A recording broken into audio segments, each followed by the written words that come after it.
Hi, everybody. I'm Jim Rohn. What a pleasure it is for me to come and visit with you for just a few minutes here today, tell you briefly a little bit about my story, and share some ideas that might be beneficial. I've lectured in some high school classrooms in California and Arizona and some universities and colleges, Pepperdine University, San Diego State, Arizona State University. And so I've had a chance to talk to kids that are interested in themselves and interested in their future, interested in America, interested in what they can do with their lives, and listening to stories that might be beneficial. And I don't have a chance to, visit all of the schools and universities around the world, so this is a great chance for me by video to have a chance to tell you my story. Just briefly, let me tell you my story. I grew up in Idaho, farm country. My father still lives on the old homestead where I grew up, southwestern Idaho. He'll be 91 his next birthday, and I'm very proud of him. I went to high school. I graduated. I went to college 1 year. Halfway through my second year, I decided I was smart enough, so I quit. One of my major mistakes. I should have stayed in school. But I thought, heck, I'm smart enough to get a job. And back then I thought, that was it. If you're smart enough to get a job, what else would you need? Found out later, a big mistake. But anyway, I quit school at age 19, went to work. A little while later, persuaded a beautiful young lady to marry me with a lot of fancy promises. And fortunately for me, we got married. A little while later, I started my family. And I'm out there working hard, doing the best I thought I could. But year by year, I kept falling a little further behind, buying a little more than I could conveniently pay for on time.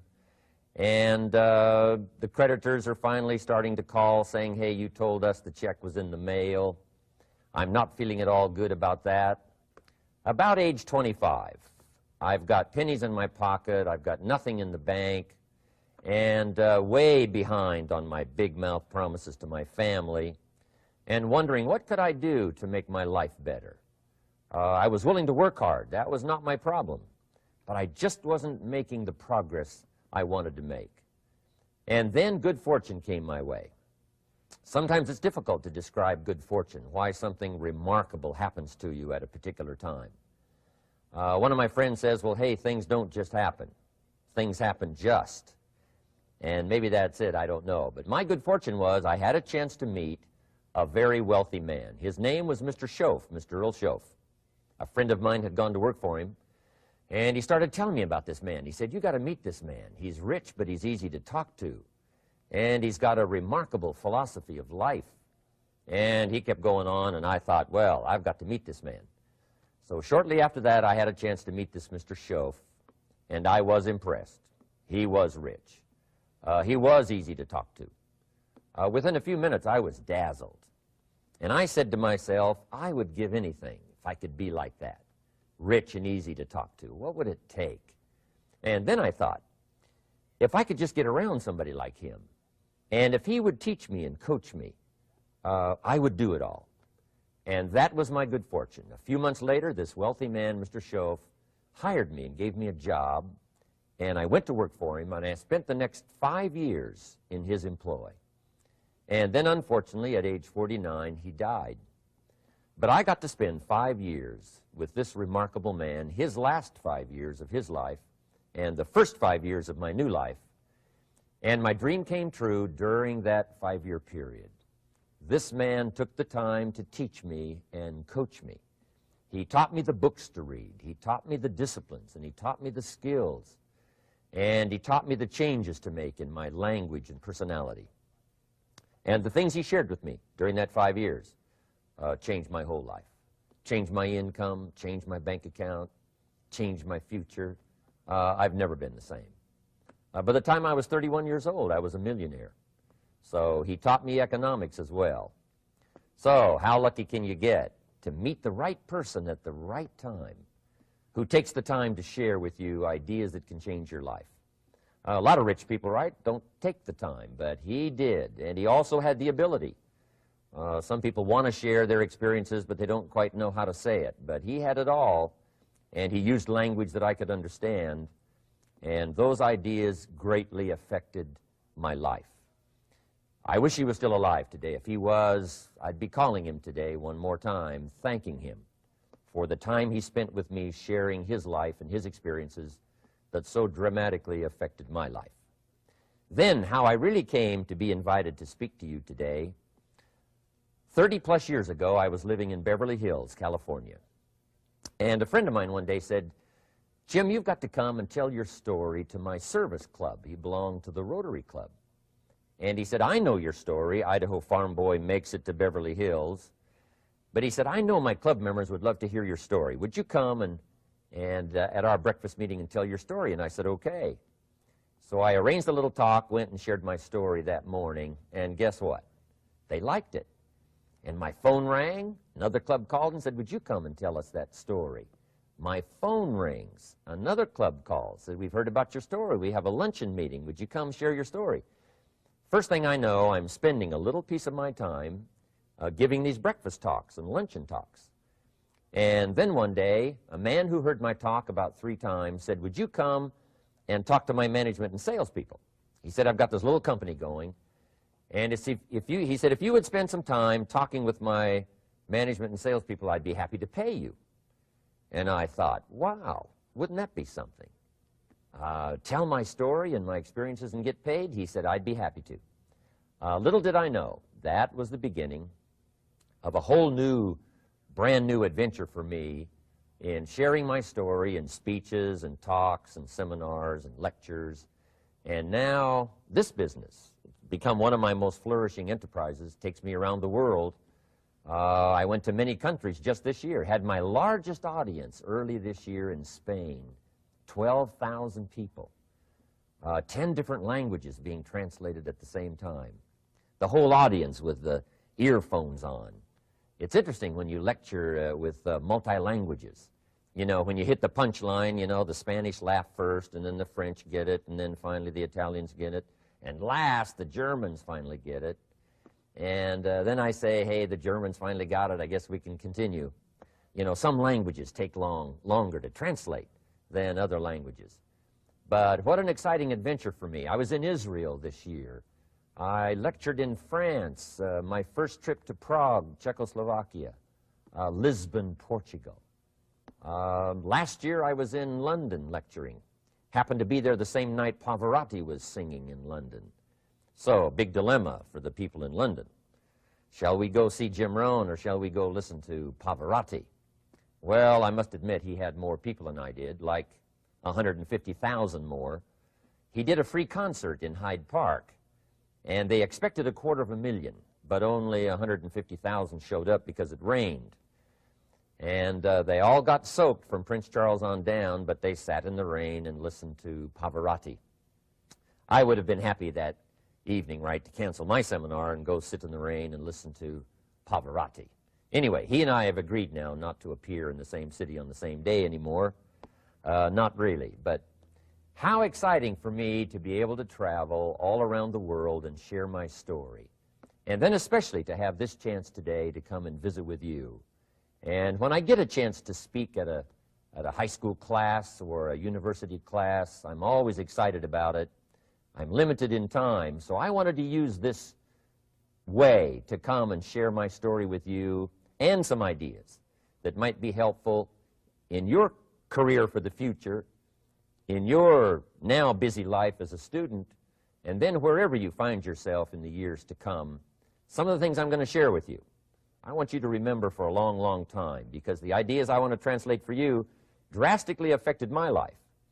And if I can share now and affect your life, and you write me a letter or tell me in person someday, "Mr. Rohn, I listened to your video and I watched it carefully, and sure enough, some of the ideas that you shared greatly affected me, and here's what's happened to my bank account, here's what happened to me in school, here's what's happening to my future," that'll give me great, great satisfaction.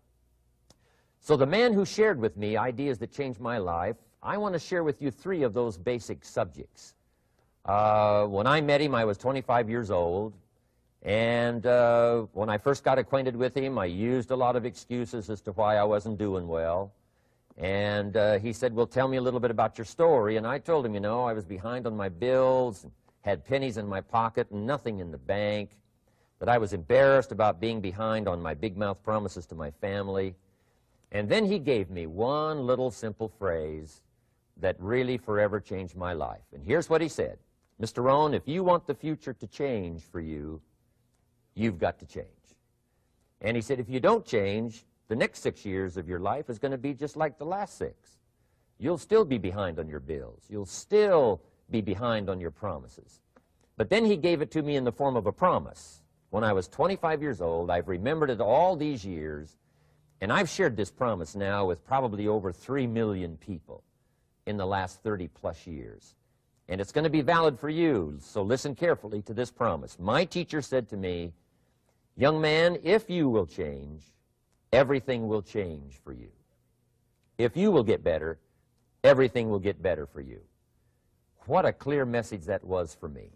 He said, if you'll change your philosophy, if you'll change your habits, if you'll refine your thinking, if you'll change and accept some new disciplines, if you'll turn the corner where you've been in the past, go for a new life for the future, he said, all kinds of remarkable things will happen for you if you will change. Before I met Mr. Schoaf, I used to cross my fingers and say, I sure hope things will change. I was hoping the government would change and the tax structure would change and that my boss would change and pay me more money. I was hoping that, you know, economics would change and prices would come down, and I was hoping that circumstances would get better. And then I discovered from my teacher that those things are going to continue the same. In fact, all of those things that happen to us is kind of like the wind that blows. And the wind blows on us all. In fact, in America especially, the last 6,500 years of recorded history, we've got probably the most favorable wind that's ever blown. Economics and circumstances, living in a free country, democracy and freedom, an excellent economy. Sure, we struggle at times, but compared to the rest of the world in the last 6,500 years, we've got the best wind ever. But if you just let the wind blow, I'm telling you, it won't take you where you want to go. All of us must use this wind to take us to the dreams we've got, to the equities we want, to the money we want, to the income we want, and to all the things we want our life to have. This is where we want to go, and we've got a good wind, but we must not leave our future just to the wind, just to the economy, just to the structure of the way things are happening today. Here's what we must learn to do, and that is set a good sail. And if you'll learn to set a good sail, and that's what my teacher taught me in those early days. He said, Mr. Rohn, the wind is going to blow however it's going to blow. Politics are going to be politics, and the economy is going to be the economy. And however it turns out, that's the way it's going to be. What you must learn to do is not to wish for a better wind. That's naive. The key is to wish for the wisdom and the skills and the learning so that you can set a better sail. And so that's what I did at age 25. I went to work not on the economy. I went to work not on the community. I didn't go to work to try to change the government. I didn't go to work to try to change my boss or the company. I didn't go to work to try to change circumstances. I went to work to try to change myself. And I picked up that promise my teacher shared with me, that if I would change, my income would change. If I would change, my bank account would change. If I would change, my future would change. And sure enough, his promise came true for me. The first 6 years of my economic life, I wound up broke. Those pennies in my pocket, nothing in the bank, behind on my promises. The second 6 years of my economic life, I wound up rich. But interestingly enough, the second 6 years of my economic life, the government was about the same and the economy was about the same. You know, the companies were about the same. What they paid was the same. Circumstances around me were the same. You know, my negative relatives were the same. But I was not the same. That's how my life changed. And that's how things started working for me, changing my life all those years ago. So that's what I wanted to share with you to begin with, this beginning of what Mr. Schoaf shared with me, that if I wanted my life to change, this was what I was going to have to do.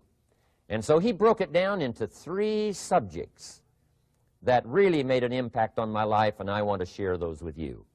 The first subject he called personal development. And the second subject he called setting goals. And the third was how to become financially independent. And I'd like to give you just a few clues from those three major subjects that so dramatically affected my life. And let's get started. The first one is personal development. Now, in illustrating personal development, Mr. Schoaf, my teacher, started with money. You know, money's not the only place to start in talking personal development, but it's where he started, so let me share the thoughts he shared with me back then. Let me share them with you. Here's the best lesson I can give you on economics. It's very simple. We get paid for bringing value to the marketplace. That's about as simple as I can put economics. We get paid for bringing value to the marketplace. Now, it takes time to bring value to the marketplace. However, we do not get paid for time, so we cross that out. Mistakenly, the man says, I'm making about $20 for an hour. Not true. If that was true, you could just stay home, right, and have him send your money. So that's not true. We don't get paid for time. We get paid for value brought to the marketplace. Now, since that's true, here's one of the key questions of my talk to you today. Is it possible to become twice as valuable to the marketplace and make twice as much money in the same time? Is that possible? The answer is yes. Could you become 3 times as valuable as you might be right now to the marketplace and make 3 times as much money in the same time? And the answer is yes. 5 times, 10 times? Of course. America is unique. It's a ladder to climb. It starts down here, let's say, at $5 an hour, and it keeps going up. Top income last year, $80 million. The guy who runs Coca-Cola. Now, that's a heck of a ladder. That's why everybody wants to come here, right? The boat people are not headed for Vietnam. People haven't plotted and schemed for 50 years saying if I could just get to Poland, everything would be okay. Not true. Everybody wants to come to America. And the reason is because we've got the best wind ever blowing in our favor. We've got the best economic opportunity anybody's had in 6,500 years. And all you have to do is understand it and take advantage of it. Now, there's some key questions to ask here. Why would the marketplace pay someone only $5 an hour? Very simple answer. They're not very valuable to the marketplace. Now, we must underline to the marketplace. This person might be a very valuable brother. Yes. Member of the family, valuable. Yes. Valuable member of the church, of course. Valuable citizen of the country? Yes. Valuable in the sight of God? No doubt. We're all of equal value in the sight of God. But if you're not very valuable to the marketplace, you don't get much money. You say, well, it shouldn't be that way. Well, then you got to start your own country. You know, this one's been in process for 200 years, and this is the best we've been able to come up with so far. But here's the key. You don't have to stay here. Now, there was a big debate in Congress last year that this $5 was not enough, should be 6, should be 6, should be 6. But we don't need legislation. 6 is already on this ladder. The next step up. You know, if you work for McDonald's, they'll pay you $5 an hour to take out the trash. If you whistle while you take out the trash, they'll pay you $6 an hour. So we don't need that legislation. You just need to take lessons on how to whistle. Have a good attitude. Now, as you begin to climb this ladder, why would the marketplace pay some people $50 an hour? Answer, evidently, they must be more valuable to the marketplace. 10 times more valuable. And is that possible for someone to be 10 times more valuable and earn $50 an hour instead of 5? And the answer is yes. That's what America is all about. Now, why would the marketplace pay some people $500 an hour? Evidently, this person must be much more valuable to the marketplace. That's what's important to understand, to the marketplace. And would the marketplace pay one person $80 million for 1 year's work? And the answer is, of course. If you helped a company make $1 billion, would they pay you $80 million? I'm telling you, it is possible. And that's why America is so exciting. That's why this financial ladder is so exciting. It's possible for all of this to come true for all of you, no matter where you start. As a student in school, just getting started out there in the workplace, this is all possible for you. Now, Mr. Schoaf gave me the clue on how to climb this ladder as high as I wanted to climb. Now, we're talking primarily economics here. There's a lot of other ways to become valuable to your family, valuable to your friends, valuable to the community, valuable to the team, right? Valuable to the team effort, valuable to the concert. But here's what he said to me. In climbing this ladder economically, all you have to do is work harder on yourself than you do on your job. Once I heard that, it made sense to me. I kept hoping that everything else would change around me, found out that if I went to work on myself, worked on my skills, worked on my language, if I became better than I was each year, if I grew in skills and language and vocabulary and competence, then I would become attractive to the marketplace. Not very long ago, a company called me and said, Mr. Rohn, we're expanding internationally. We'd like to have a bit of your expertise to help us. Would you give us a bit of your time? We'll add some millions to your fortune. And I said, okay. And I thought later, isn't that interesting? They would call me. Then my second thought was, of course they'd call me. Who else would they call? I can get the job done. Now, what a contrast for me, farm boy from Idaho, raised in obscurity, parents of modest means, broke when I was 25. How come I would get a telephone call and someone offer me a lot of money to help them in expanding around the world? Simple answer, evidently. Something happened to me between age 25 and where I am today. And I can tell you where it all started. From my teacher, Mr. Schoaf, who said to me, we don't have to change what's going on out there. That's the wind that's blowing. All we have to do is change what's going on in here.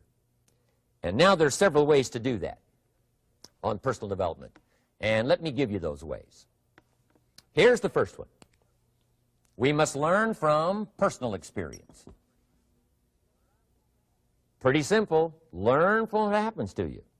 Take a look back over the last few months. Did you make some mistakes? How could you correct those for the future? Take a look back over the last year. Have you done it right or done it wrong? Let's correct it for the next year. Learn from your personal experience. Mr. Schoaf asked me when I first met him, he said, Mr. Rohn, how are you doing? You've been out there now 6 years. And I said, I'm not doing very well. He said, I suggest you not do that anymore. What a simple, swift analysis to my situation. He said, if you keep doing it, the next 6 years will be like the last 6. You don't want that to happen. Let's make the changes. So learn from your personal experience. Now, here's number 2, why I came to share this video experience with you today. And that, I call it OPE, other people's experiences. That's me, other people. That's your teacher, other people. That's your friends and colleagues, other people. The people you meet that can pass along to you their experiences, what's happened to them, the mistakes they made, how they corrected them, how they changed their health and changed their bank account and changed their income and changed their future. That's it, other people. Now, there's 2 kinds of people to learn from. One is failures. It's too bad failures don't give seminars, right? That would be valuable. Bring your notebook, have them tell you how they lost it all and threw it all away, threw their health away and threw their friendships away and things didn't work out well. That would be valuable. But now then we must also learn from positive, people that have done well. They've got the health, and so we ask them, how did you become so healthy? They've got the skills, so we ask them, how did you become this skillful? They've got the income, so we ask them, how did you get here in such a short period of time? So now here's what's important in personal development. In learning from other people, we learn, number 1, by observation. We learn what we see. We watch people that are successful in what they do. In sports, we watch their disciplines. In business, we watch their disciplines. By observation, what we can see. The reason I created this video is something that you could see someone's experiences translated for you. Second, we learn by what we hear. I've got some of my lectures on cassette tapes, so you can take them with you wherever you go and learn by listening. Turn your car into a mobile classroom and listen. And then listen to the sermon on Sunday morning. Listen to the lectures. Listen to the teacher. Listen to someone who's got something good to say. And then number 3 is vitally important on personal development, and that is read all the books you can possibly read in your lifetime. Mr. Schoaf got me started on my library. I've got one of the better libraries. Haven't read everything in it, but I feel smarter just walking in it, my library. At least I was smart enough to buy it. Now I got to be smart enough to read it. And then, of course, I got to be smart enough to decide what's valuable and then do it. But this one is very important. Become a good reader. Some books that helped change my life. Mr. Schoaf recommended, of course, the Bible. And my parents made sure I was a pretty good scholar by the time I was 18. That's been so beneficial for me, drawing from those illustrations, reading about those stories, people who made it and people who didn't make it, and what the difference was. And then other books that helped to really change my life. One called Think and Grow Rich by Napoleon Hill. And then a book that helped me become financially independent by the time I was 31. And that book is called The Richest Man in Babylon by George Clason. And I'm going to share a little bit of that book with you when I get to financial independence today, our 3rd subject. But I started reading the books, attending the classes, making sure that I got in front of people that had something good to say. And then I started keeping a journal. One of the major things my teacher taught me was to keep a journal. He said, don't trust your memory. If you hear something good, just make a little note and write it down.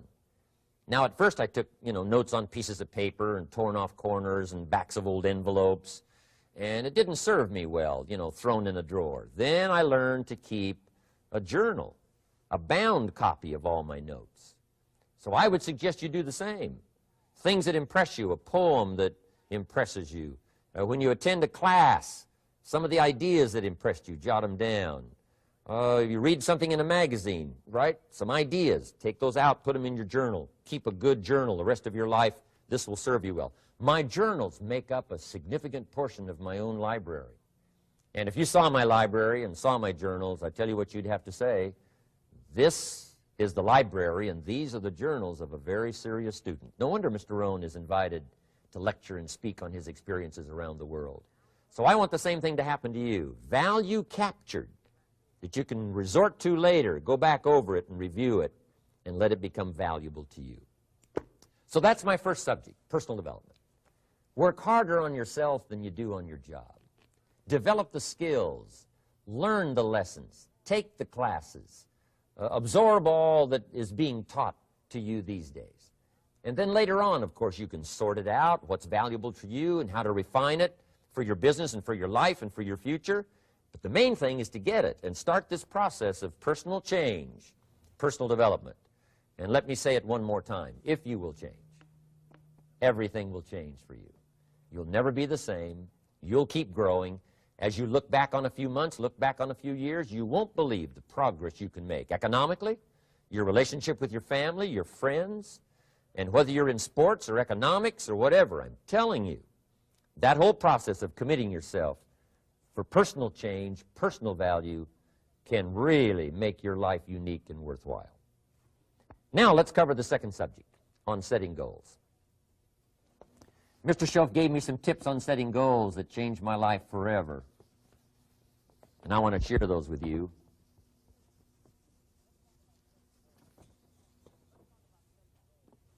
So let's talk about setting goals, and I also want to tie it to personal development, and you'll see how I'm going to do it as I progress here. Setting goals. We need to take a look into the future.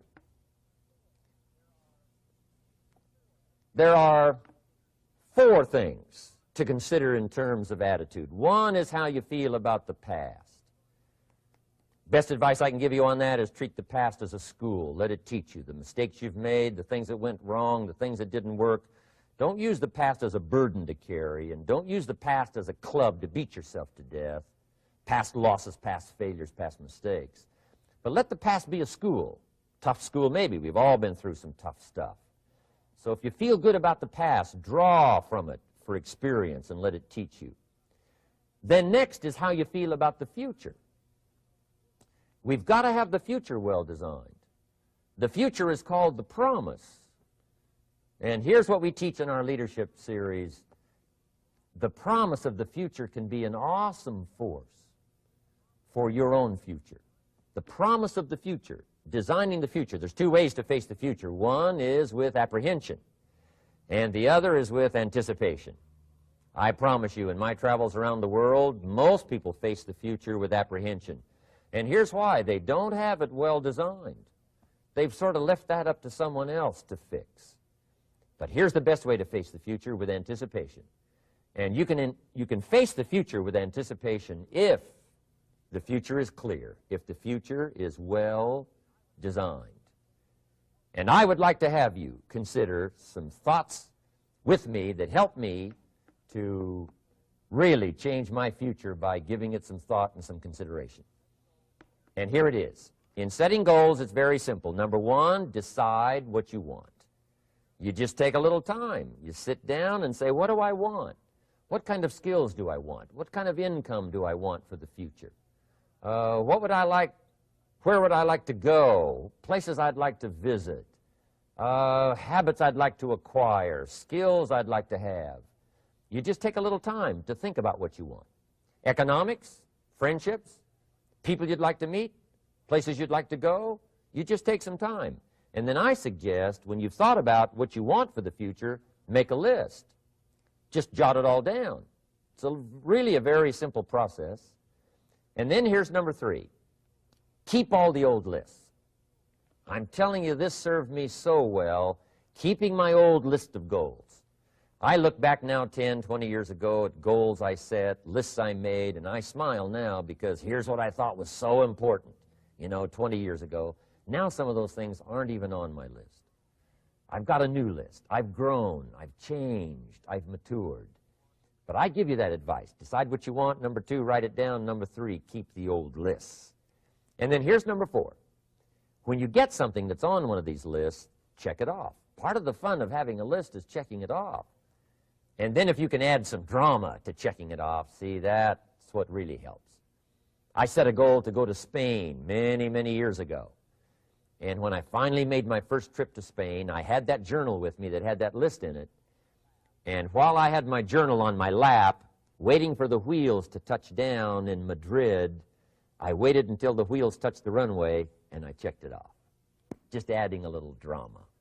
So part of the fun of having a list is checking it off. Now, here's what's important about the lists and designing your future. If the future gets clear, the price gets easier. Because you got to remember, for every promise, there's a price to pay.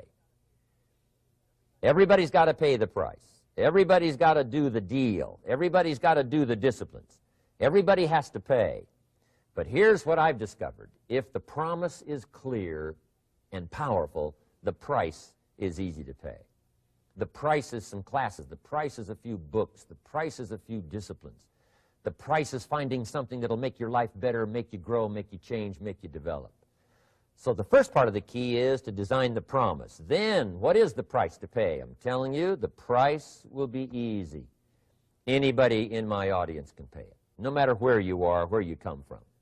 Color doesn't matter, religion doesn't matter, where you grew up doesn't matter, circumstances don't matter. I'm telling you, if you'll make the promise of the future clear for yourself, the things you want, the places you want to go, the things you want to have, the person you want to become, the skills you want, the homes you want, the future you want, the friends you want, all of the values of life that you could possibly want. If you'll make that clear, make those lists, and be serious about it, I promise you it's an easy price to pay. Anybody can pay it. And the best advice I can give you is, if I can do it, you can do it. Farm boy from Idaho, raised in obscurity, I changed my life, turned it upside down, turned it all around, found economics, found future, found promise, and if I can do it, you can do it. So, start setting your goals and see if you can't get a better excitement going for the things you want to accomplish for the future. Now here's my third subject, and that's called financial independence. Oh, by the way, before I get to financial independence, let me cover one more point. One of the major reasons for setting goals is for what they make of you in achieving them. My teacher advised me when I first got started at age 25, he said, "Jim, why don't you set a goal to become a millionaire?" He said, "It's got a nice ring to it, you know, enough zeros to impress your accountant." And he said, "I'm here to help you. You're only 25 years old. You've been to 1 year of college. You've got a beautiful family, every reason to do it. Why don't you set a goal to become a millionaire?" And he said, "Here's why." And I thought, he doesn't need to teach me why. Wouldn't it be nice to have $1 million? He said, "No, then you'll miss it." He said, "Here's why. For what it will make of you to achieve it." I'm telling you, that statement changed my life. Set the kind of goals that will make something of you to achieve them. He said, "Now, once you become a millionaire, what's important is not the money." I thought, that's kind of strange teaching. He said, "Honest, it isn't important." He said, "You could just give the money away." Now, I did better than that. I lost it all. By the time I was 31, I was a millionaire. By the time I was 33, I was broke. And I'll tell you a little bit about that story later. But when I lost all my money, guess what? I found out Mr. Schoaf was right. What was valuable was not the money. What was valuable was what I became to earn the money. The skills I had, the knowledge I had about the marketplace, the values that I had going for me, they were more valuable than the money. And here's an important statement to remember. It's not what you get that makes you valuable. It's what you become. So part of the key here is to set the kind of goals that will make something of you. Don't set them too low so that you don't have to grow and you don't have to read and you don't have to try and you don't have to stretch. Don't set them too low. And then don't sell out. Don't go for something that's going to cost you your virtue or cost you your values or sell out your principles. There's a good middle road here to follow. Goals that will inspire, goals that will help you grow, change, develop, and become better than you are. Okay. Now let's talk about financial independence. How to become rich by 40, 35 if you're extra bright, much sooner if you find an opportunity like I did. Let me show you how I did it. Financial independence. First of all, I like the phrase financial independence. Some people are a little bit concerned about using the word becoming rich or becoming wealthy, and I can understand that. I struggled a little bit with this. Is it okay to go for becoming rich, go for becoming wealthy? And maybe that's a bit too strong a word or strong a term. So here's what I've come up with that I think is comfortable for me, and that is how to become financially independent. I think it's every person's heritage here, especially in America, to become financially independent. Now, let me give you my definition of financial independence.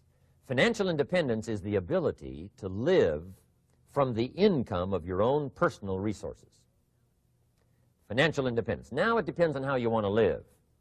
If you need $2,000, $3,000 a month, if you need $4,000 or $5,000 a month, if you need $10,000 a month, some people may need, you know, $100,000 a month.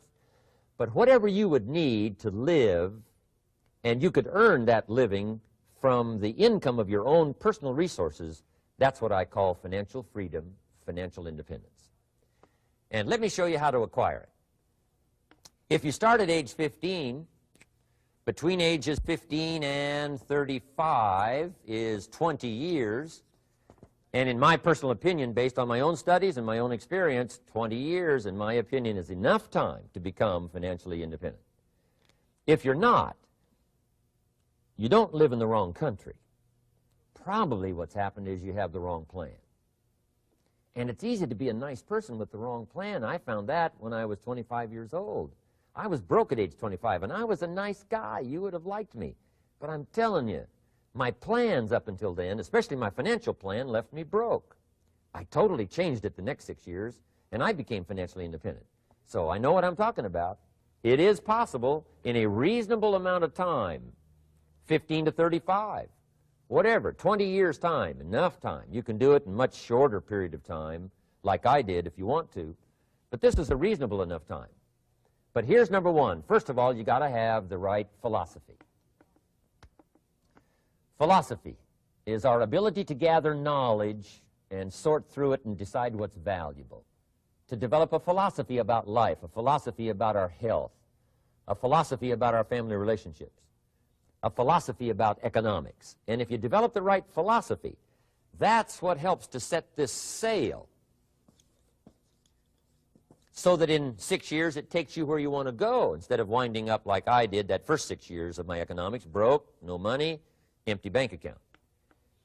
The right philosophy. Now let me give you a couple of philosophies to consider. Here's the first one. It's called the philosophy of the poor. And here it is. Poor people usually spend their money and invest what's left. That's the philosophy of the poor. Now here's the philosophy of the rich. Rich people invest their money and spend what's left. And here's the startling answer. It really doesn't matter what the amount is. What's most important is not the amount. What's really important is the philosophy. So I would ask you to adopt this philosophy of spending after you have invested. Invest first, then spend. And I've got a little formula that I'm going to share with you. Now, what should a child do with a dollar? I mean, there's a lot of debate going on, I'm sure, across the country on what a child should do with a dollar. Here's one opinion. It's only a child and it's only a dollar. What difference does it make? Well, in my opinion, it makes all the difference in the world. A person's economic future starts with a child with a dollar. Somebody says, oh, no, you're only young once. Let him spend it all. Well, when would you hope that would stop? Somebody says, well, wait till he's 50 and broke like me, and, and then he'll learn. Well, no, we don't want to wait that long. If I would have known earlier than age 25, I would have changed. In high school, if they would have had classes called Wealth 1, Wealth 2, I'd have taken both classes. I would not have waited until age 25.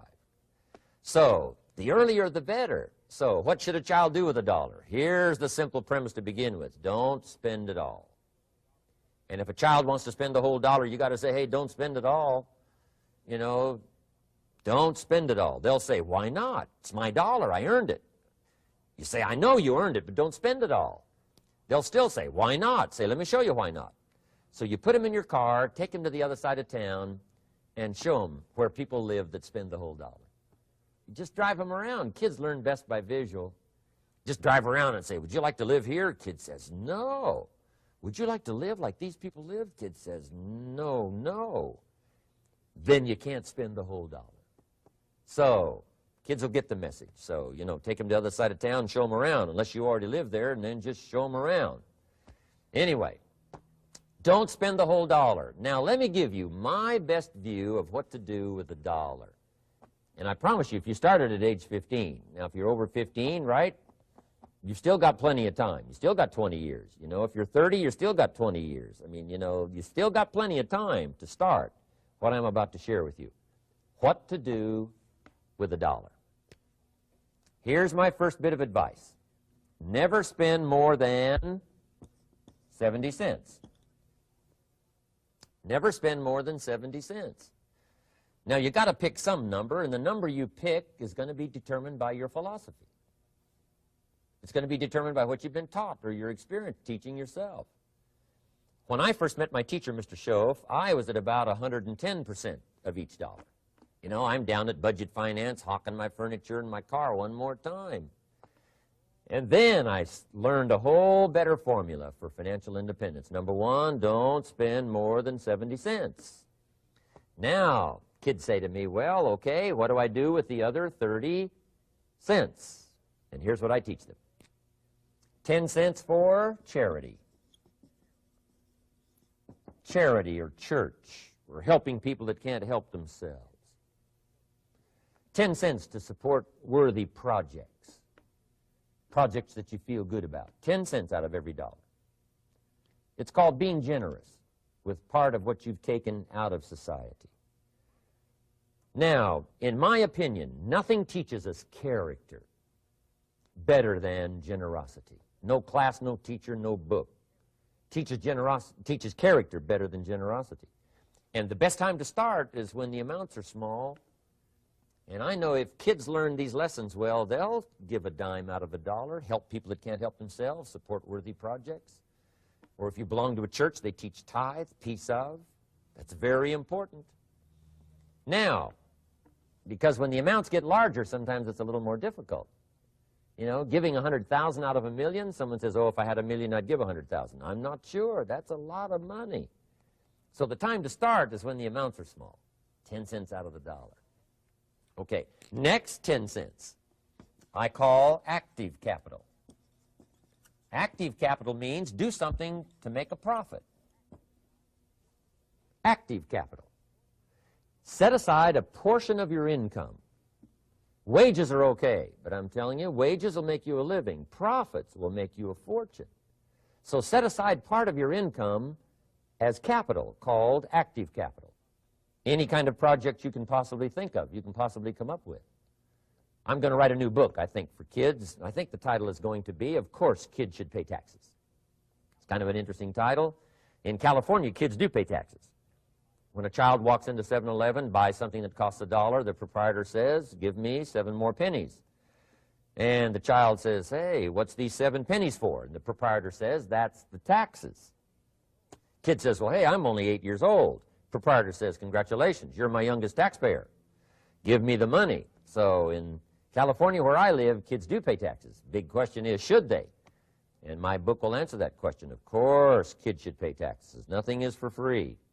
If you want to ride your bicycle on the sidewalk instead of in the mud, you got to pay the 7 pennies. Nothing is free, so we all have to pay. So, 10 cents out of your living, out of the money you earn, set aside for capital. Capital to try your best to show a profit. And in my book, it's going to be all kinds of ways kids can make money, right? 2 bicycles, one to ride and one to rent. I mean, you know, it doesn't take long to figure out some enterprise that'll start making a profit. Then you must jot this down if you're taking notes. Profits are better than wages. 1, you can't usually start wages until you're about 16, 15, 16, but you can make a profit long before you're eligible to start earning wages. And then there's no limit to profits, and they can double and triple and quadruple. You know, there's no limit. It's incredible how fast profits can grow. So profits are better than wages. Wages make you a living. Profits make you a fortune. Now, the third 10 cents is vitally important. I call it passive capital. Capital you let somebody else use. A financial institution, stocks and bonds, mutual funds, whatever. Let someone else use it. You furnish the money. They use it to make a profit, but they pay you for the use of it, called interest. And here's one of the things that will make you financially independent fairly quickly, and that's called compound interest. And this is how you get it. Letting someone else use a portion of your money, your substance. They show the profit, they pay you interest. And this passive capital, I'm telling you, over a sustained period of time, if you'll develop this little 10, 10, 10, and 70, especially starting at age 15, I'm telling you, by the time you're 35, you will be financially independent. You'll have the ability to live from the income of your own resources. And then one more point on passive capital. There's a Bible philosophy. I'm an amateur on the Bible. But there's a Bible philosophy that teaches the borrower is servant to the lender. And if you want to be in a powerful position as you grow older, finally when you become mature, maybe have your own business, things have worked out for you for the future, the position you always want to be in is the power position, and that's called the lender. The lender is the power position. So if kids learn early enough, and then you ask them what they'd like to be when they grow up, I'm telling you, once they understand, they'll say, well, one of the things I want to be is one of those lenders. That's the power position, not the spender. No, you'll be pitied the rest of your life if you just become a spender. You got to become a lender. And I think this is the one formulas to follow. 10 cents out of every dollar. Let someone else use it. Be the lender, power position. Then try to show a profit. Can't we teach our children how to take $1, search the neighborhood, find a broken wagon, pay $1 for it, bring it home, you know, clean it up, sand it until it's clean, paint it red till it shines, straighten out the wheels till they're true, take it back to the neighborhood, sell it for $5? Anybody can do that. Now, does the child deserve $4 profit? And the answer is yes. Society now has a mended wagon. And that's what America's all about. Finding something, touching it, making it better, making a profit, taking part of your resources, helping people who can't help themselves. Let someone else use it to make a profit. Some projects require more capital than one person has. Exciting. And then let them pay you for the use of it. America's had this philosophy now all these years. Communism has taught all these years capital belongs in the hands of the state, not in the hands of the people. We've been teaching all these years capital belongs in the hands of the people, not in the hands of the state. And we turned out to be right. Capital in the hands of the kids, capital in the hands of the people. Enterprises that make a profit, enterprises that grow. It's the hope of our future. So that little simple formula, I hope, will help you. Now, one more key on financial independence, and that is attitude. Attitude. Here's number one. I used to say, I hate to pay my bills. My teacher straightened me out on that. He said, let's see, Mr. Rohn, what you hate to do is pay $100 on an account and reduce your liabilities and increase your assets. I said, well, no, not if you look at it that way. He said, well, it all depends on how you look at it. So wouldn't you love to pay your bills, reduce your liabilities, increase your assets? You got to have that kind of attitude. I found out the same attitude about taxes. I used to say, I hate to pay my taxes. And Mr. Shove said, well, that's one way to live. But don't you understand? Taxes is how we care and feed the goose that lays the golden eggs. Wouldn't you want to do your share? Someone says, yes, but the goose eats too much. Probably true. But hey, we all eat too much. We all need to go on a diet. Better a fat goose than no goose. So I finally became a happy taxpayer. Now, I think taxes are too high, so I'm working to get taxes lowered for our economic future. But then whatever they turn out to be, I gladly pay and do my part, because that's what makes the whole system run, each of us doing our part. Now, I want these three subjects to be valuable for you. I want them to have meaning for you. I want you someday to be financially independent. I want you to have the personal development so that you feel good about yourself. If I had a chance to meet you someday, I'd like to have you show me the list of goals that you got started and say, Mr. Rohn, here's some I've already checked off. Here's the books I'm reading. Here's what's happened. I'm developing the skills. I'm better this year than I was last year. I've got more self-confidence. My skills are developing. That's what I want for you, and that's why I took the time to come and share in this video message with you. I do seminars all around the world, but this is one way that I can reach out and touch you in case you can't come to my seminars, wherever I am. Maybe this video will reach you somewhere, and it'll have an impact on your life. And what I'd like to do is later hear about it, a letter, phone call, or to have a chance to meet you in person. And now I'd like to leave you with these 4 questions called questions to ponder. These questions were valuable for me, and I want to make them valuable for you. Here's the first one, why? We all ask why we should work this hard, why take that many classes, why go to school that many years, you know, why take the notes, why read the books, why work that hard, why put yourself through the push-ups and the disciplines, why? Good question, why? Best answer to why, I think, is the second question. Why not? Why not see how many books you can read, how many classes you can take, how many skills you can develop? Why not see how valuable you can become to the marketplace and to your friends and to your family? Why not see what you can make of yourself? Why not see how far you can go, how much you can see, how much you can earn, how much you can share? Why not? That's the heritage all of us have, in America especially, is to see what we can make out of our lives now that we've been given this extraordinary opportunity. Now, my third question I'd love to ask you in person. But since I can't do it in person, I want to ask it of all of you. But I want you to take it personally. And my third question is, why not you? Why not you with good self-esteem? Why not you starting to change and setting goals? Why not you starting to make progress toward financial independence? If I can do it, you can do it. I wished I had a lot more testimonials here today besides mine, a whole steady stream that would come by and tell you their story. Someone who started with nothing, finally run a big enterprise. A mother who was on welfare, now she owns her own business. in addition to my story. I wish I had a lot more. And if all of them told their story, guess how they would probably wind up their story? They'd probably say, just like me, why not you? If we can read, you can read. If we can change, you can change. If we can figure it out, you can figure it out. If we can turn it around, you can turn it around. There isn't anything you can't accomplish. That's what those testimonials would say. And so I want to say it to you personally. Why not you? You've got the brains. You've got the stamina. You've got the vitality. You've got the interest. You've got your life ahead of you. You've got the future. You can do it. If anybody can do it, you can do it. If one of us can do it, hey, we all can do it. And now here's my last question. Why not now? This is a good time as the 20th century starts to wind down, a few more years as we get ready for century 21. What a good time to set your goals, work on yourself, work on your skills. What a good time to get it together. What a good time to start this process.